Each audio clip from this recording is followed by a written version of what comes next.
Hello, everyone, and welcome to Senceive's November webinar, where we're about to explore the role of wireless remote monitoring in mining operations. We're delighted to have Pete Jones with us here today.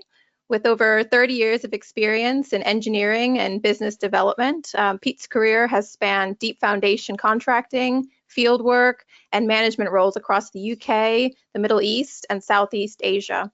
Since joining Senceive in 2018, he has been instrumental in supporting customers with geotechnical and structural monitoring solutions. As we go through the session today, please feel free to submit your questions into the Q&A box on the side, and we'll try to address as many as possible at the end.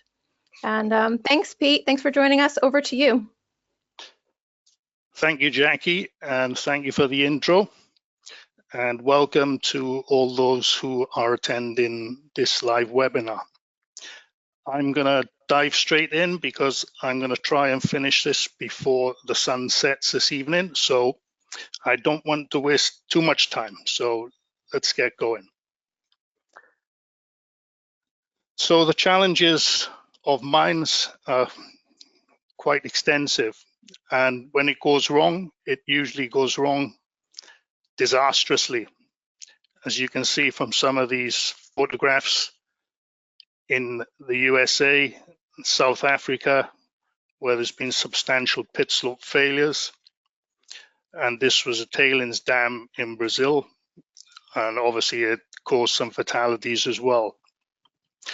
So besides going disastrously wrong, the consequences and major impacts are also huge. They can be to human life, where you have fatalities, lives are destroyed, people displaced, villages are displaced. Environmental, contamination of agricultural land, contamination of water resources below ground and rivers. And from an economic point of view, it's also hugely expensive.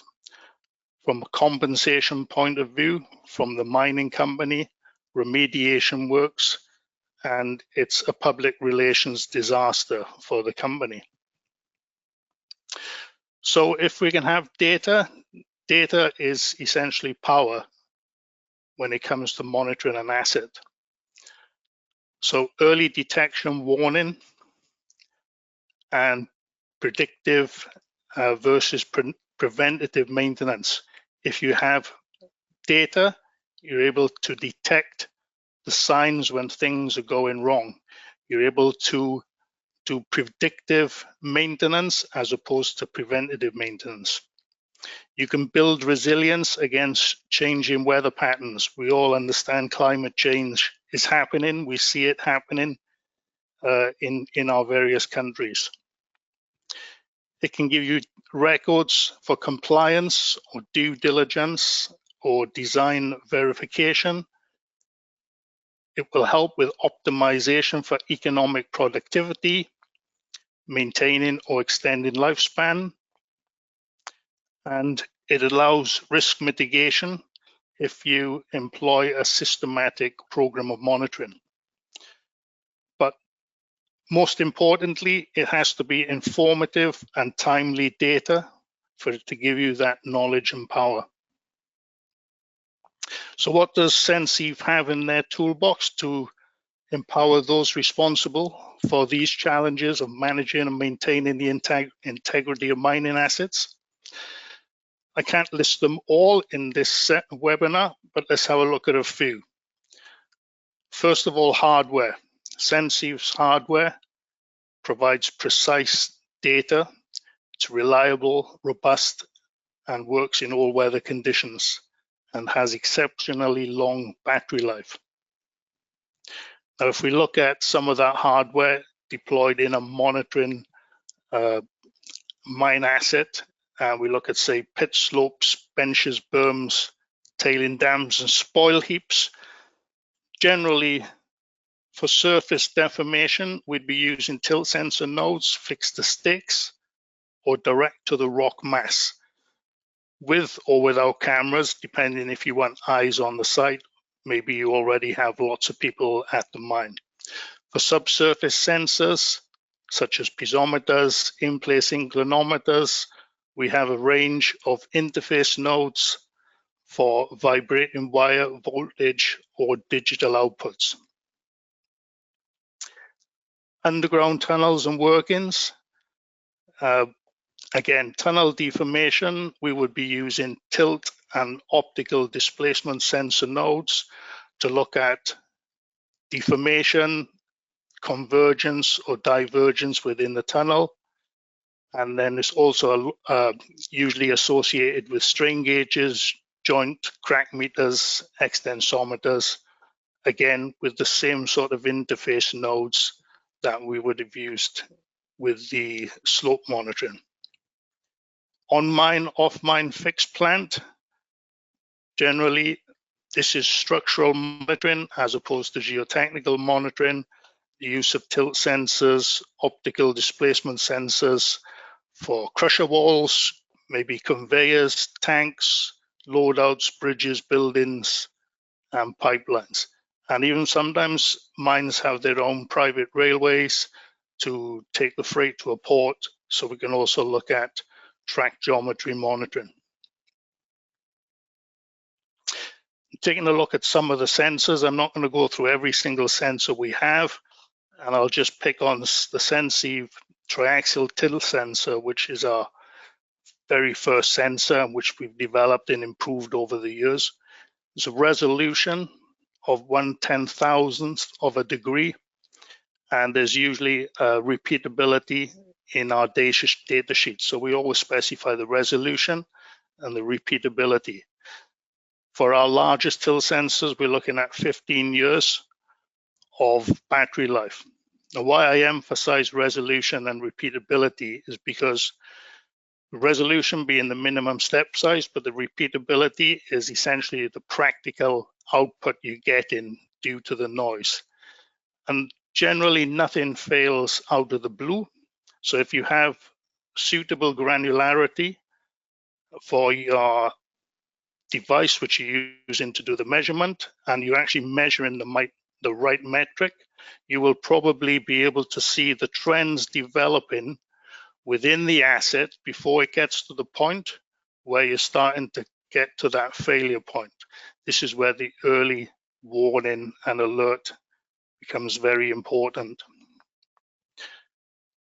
Besides the triaxial tilt sensors, we have optical displacement sensors, resolution 0.1 of a millimeter, range up to 150 meters. It has a built-in triaxial tilt sensor to monitor for changes in angle, and would have about 8 to 10 years battery life because we're looking at two sensors within the same device. Digital camera, if used, takes day and night photographs, monochrome images from a variable focus lens. These are Senceive sensors, which are designed and manufactured and built by us. In terms of interface sensors, we have a range digital node, a millivolt per volt for resistance, a vibrating wire node for frequency.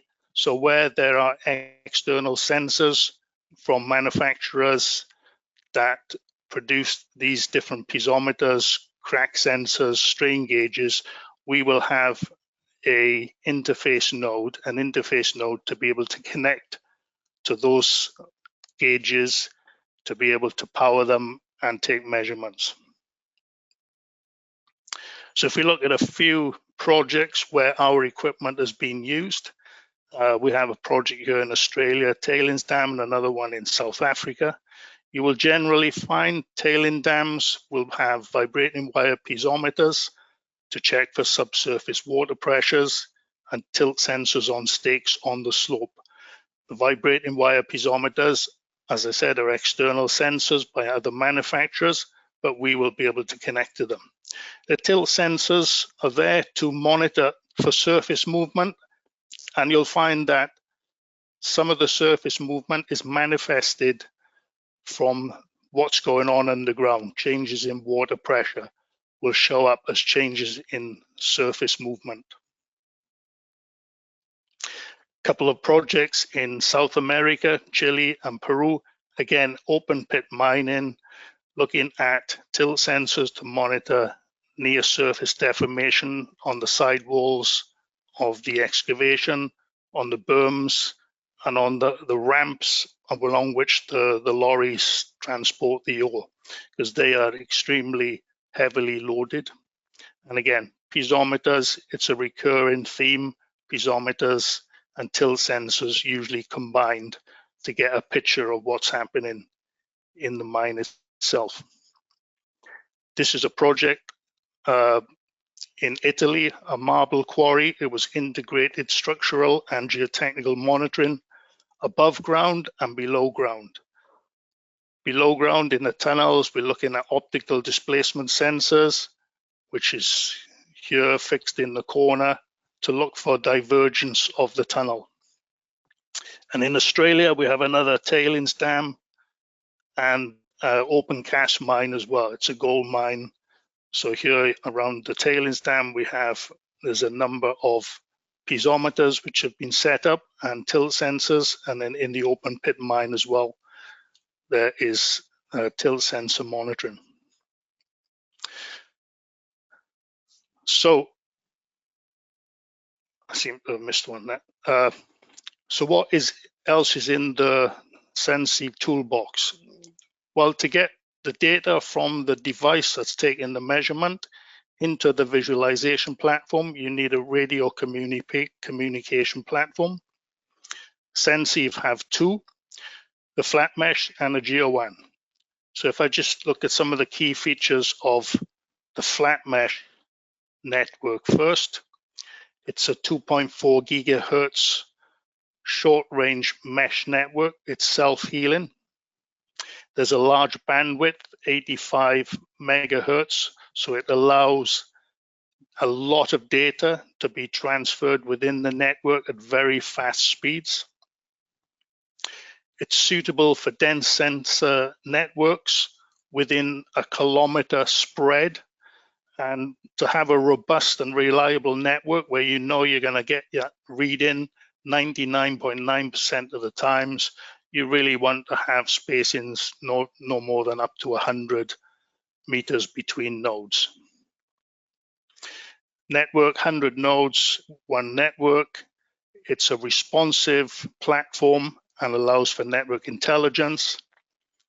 You can have synchronicity of node readings to within 10 milliseconds, and you can synchronize adjacent networks also to be within 0.5 of a second. So you can have a very similar timestamp on all your readings. Fast reporting up to 1 second for tilt sensors, and there's a range of connectivity options besides the cellular gateway. The GeoWAN communication platform is a star topology, so it's not a mesh. Each node connects with the gateway and doesn't know about any other nodes that are operating within the vicinity. It's a much lower frequency, which allows for the radio waves to travel a longer distance. Generally, in some countries, they have a range, maybe in Europe and UK, 868. In other countries, America, 915. So there's a range of frequencies which you operate within. It's a limited bandwidth, 1 or 2 hertz. So data packet size and remote configuration restrictions apply. It's suitable for sparse sensor network deployments with up to 15-kilometer radius. Unlike flat mesh, the cellular modem is always awake to receive the data. Reporting rate is dependent on the sensor gateway arrangement. And again, there's a number of connectivity options from Wi-Fi, cellular, Ethernet, and over the last year, we've also had a satellite communication for GeoWAN, which will probably also be occurring on the flat mesh in due course. So if I look at those two networks in a typical mine site, it doesn't have to be either one or the other.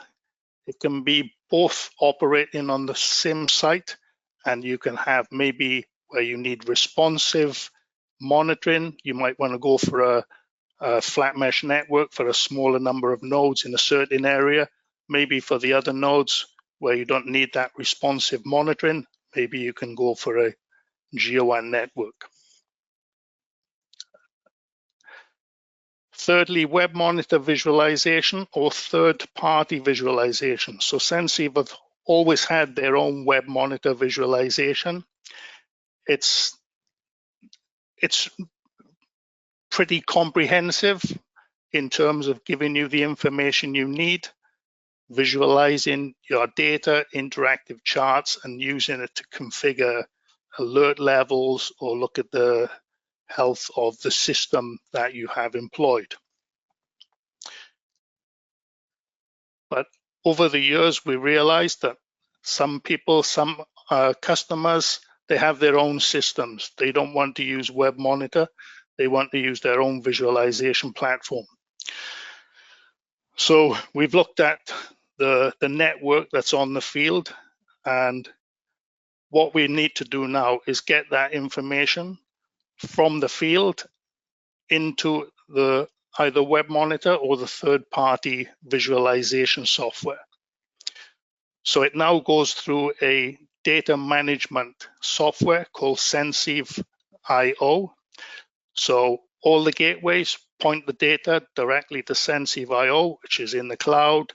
Then it's either Web Monitor will pull the data out of Senceive IO, or if you have a third-party data visualization software that you want to use, that will have to pull the data out of Senceive IO.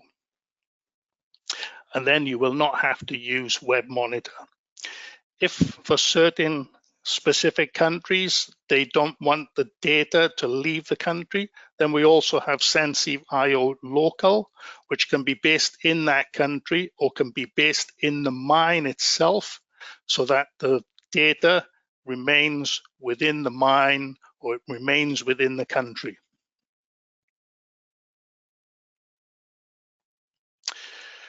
Network intelligence. So this is something that only the flat mesh network can deliver, and it will give you nearly real-time data.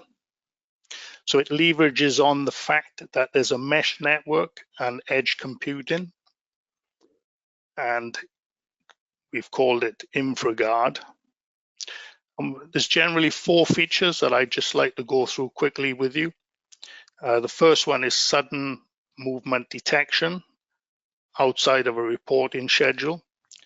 So if you're reporting every 30 minutes and something happens, you don't want that node to be lying on the deck and not know about it for 30 minutes later when it's time to take a reading. So if there is a sudden movement with a rotation of more than 1 degree per second detected, then even between scheduled readings, the tilt sensor will be triggered to take a reading, and it will then go through the system, be expedited through the system. But it's important to know that at any time, the sensor will be able to wake up and provide that reading. Second feature is expediting the alarms. I just touched on it, I suppose, a little bit, minimizing that latency. The flat mesh network and the gateway, as I said, operates slightly different to the GeoWAN gateway. The modem is very power hungry. So generally the modem is in sleep mode until it's time to wake up and send the data. That usually happens every 15 to 20 minutes. So when a sudden event happens or an alert, a node passes an alert threshold level, that will initiate an instant connection of the modem. And the modem will then remain connected until all that data associated with that sudden event or a node passing a threshold level has been passed through to Web Monitor or to an external third-party visualization software. And generally, you would be looking at less than 1.5 minutes from the time of that sudden event happening or a threshold level being breached to getting that information into Web Monitor and for an alert to be issued. From the point of view of using third-party software, obviously the time might be different depending on how the information is processed through the third-party visualization. Thirdly, dynamic reporting. So a lot of times when something happens, a node starts to move, you don't want to be trying to get your people together, decide, well, shall we increase the rate of the read-ins? What shall we do? So let's preset into the node itself what we're going to do when certain things happen in terms of movement. So let's assume we have a tilt sensor on a stick and we've set a number of threshold levels where we want the reporting rate to change. And it doesn't matter what angle the tilt sensor is set, the nodes will be baselined and that baseline becomes the 0 point. So any movement from that baseline, so for example, the first one will come to 7.5 degrees, which is this one here, and then that will trigger a movement into a faster reporting rate from 60 down to 15 minutes. So essentially what you're doing, as that risk is increasing and your tilt sensor is moving further and further away from its baseline past these varying threshold levels, the risk is increasing and you can increase the rate at which you take the data. So from initially 60 minutes, then dropping down to 15, 15 down to 5 minutes. And on the flip side, if nothing is happening and there's no risk, then you're going to be getting less data. So you can be quite comfortably taking readings every 1 hour, knowing that if there's a sudden movement, you're going to be covered. If it goes past the threshold level, you're going to be covered. And there's going to become a time when we are so swamped with data that people are not going to be wanting to have data building up in data centers, in the clouds, when really nothing is happening at all on the site. So this is a good way also of reducing that need for having copious amounts of data and not really even looking at it most of the time. Finally, triggering nodes within a network. So if you get one node which triggers an alarm, is it a genuine threat or is it just something local that's happened to that particular tilt sensor? So if you have InfraGuard enabled, all the nodes which are connected within that network will take a reading, as well as the node which has gone through a threshold breach. And if you have a camera on the site as well connected within the network, that will take a picture, because the camera is also considered a sensor, and that will either take a picture of the asset you're monitoring or maybe a consequence of the potential failure, such as with Network Rail, they don't take a picture of the slope, they want to take a picture of the track, the consequence of maybe some soil ending up on the track. The camera has its own cellular network and SIM card that it will connect and send the data, so it doesn't go through the gateway. This is just an example here of the camera being triggered as it goes through the first threshold breach, and then finally through the second threshold breach, where it's actually a sudden failure as well. And finally, our equipment is easy to install and deploy. It turns up fully configured. You only have to attach antennas to the nodes, the sensors, and to the gateway, fix it in position, and it will already be reporting to Web Monitor within 30 minutes. Obviously, Senceive equipment is not the answer, not the sole answer to every monitoring requirement, and can be combined with other complementary methods at times. Time is running out, so I just wanted to leave you with a thought. It's more philosophical than anything else. The longer you leave it to start monitoring, then one, the more expensive it becomes. And secondly, if you start monitoring when the asset is new, you're monitoring proactively, it will definitely cost less than when you start monitoring reactively. And obviously with existing assets, then you cannot go back and you have to look at them from the history point of view of when they were first started working on them. But if, for instance, you're looking at a new excavation for a new mine, you can install a few nodes into the pit sidewalls as you excavate down. Leave them in place for many years. It will give you an idea of the small movements that might be happening. That proactive monitoring will probably save you lots and lots of money at the end of the day. And that's the end of the presentation, Jackie. Excellent. Thank you so much. That was a wonderful overview and really, really a lot of information in a quick amount of time. And you stuck to the allotted time. So well done, Pete. And we have time for questions now. We have a few that have come in already. If you have any more, feel free to type them in. I'm going to read the first one out here. Someone has asked if our wireless solutions can integrate with other mine management software. I think you did touch on this already with the slide about Senceive IO, but maybe you could just elaborate a bit. Yes, that's correct, Jackie. So it's not so much about our system integrating with other mine management software. Their software can integrate now with Senceive IO.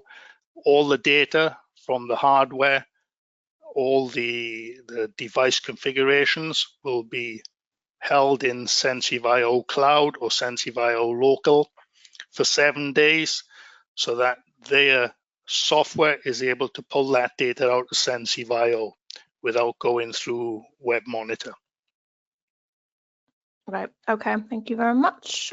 We have another one. Someone has asked if they can add more sensors to their system or even move it around the site, for instance, when their project changes and they have different needs, I guess, as the project goes along.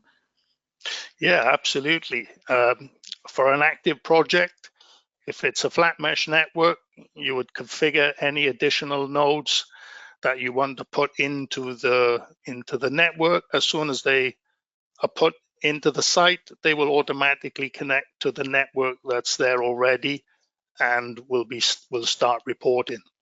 Very similar for a GeoWAN network, a GeoWAN platform. It's not a network as such, but as long as you've configured that node to the gateway that is in that site, then you can add as many nodes as you want. In terms of changing them around, you can reconfigure nodes. You can split up when a project is finished. You can split up your nodes and put them on 2 different projects. We have remote support that can help companies do that configuration, or you can do it yourself. But definitely that hardware can be used on multiple sites over the period of the time that obviously the batteries are alive, and then at that point you can get your batteries replaced. Easy. So it's very flexible. Great. Extremely. Someone's asked, if the sensors or gateway needs any maintenance or replacement ever, I guess.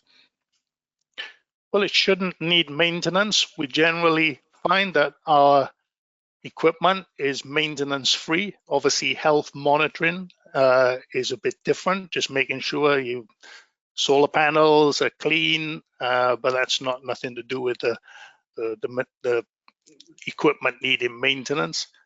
Now and again, things happen. This is electronic equipment.